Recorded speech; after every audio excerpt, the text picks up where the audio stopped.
Anytime you change the flow of water, consider what it's doing to the system that we count on for our supply.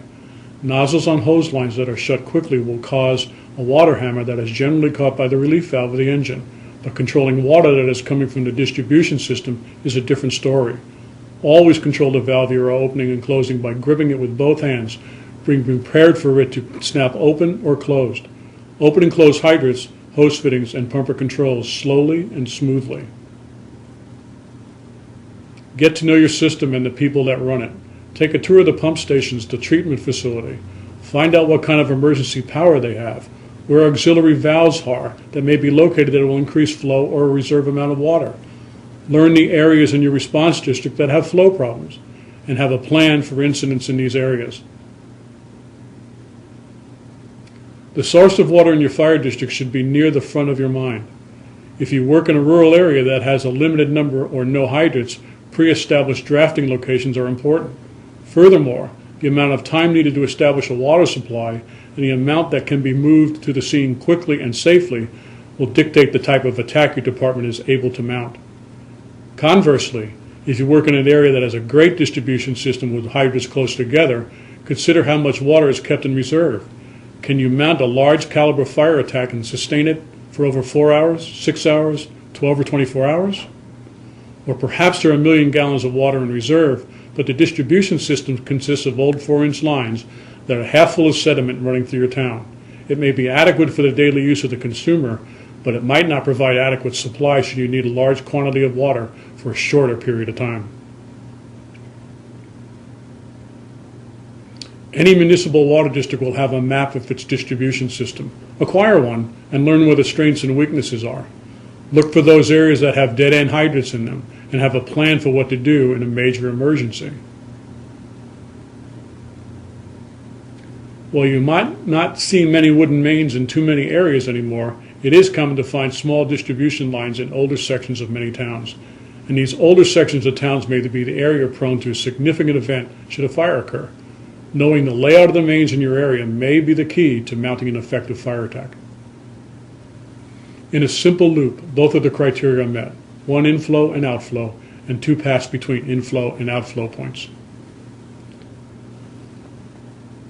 In a complex loop, however, only one of the criteria needs to be met: either more than 1 inflow, outflow, or more than 2 pass between in and outflow. Valves are put into a system to isolate portions of the system. They may be used when a main breaks or when service is required. They are usually placed at intersections where 2 lines come together and where hydrants are installed on the lines.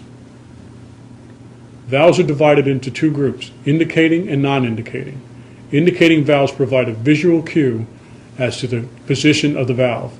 Most valves on lines are gate or butterfly valves and usually non-indicating. Hydrants are the portal that we use to access water carried in the mains. In our area, they are dry barrel hydrants, meaning there is no water in the hydrant itself. Water is controlled below ground by use of the operating stem on the hydrant. This is done to protect the hydrant from damage caused by freezing. In warmer climates, you may see hydrants that have water in the barrel at all times. These hydrants are easily identifiable as they have a control valve for each individual port on the hydrant. With the improvement of municipal water systems, color coding is less common than in the past.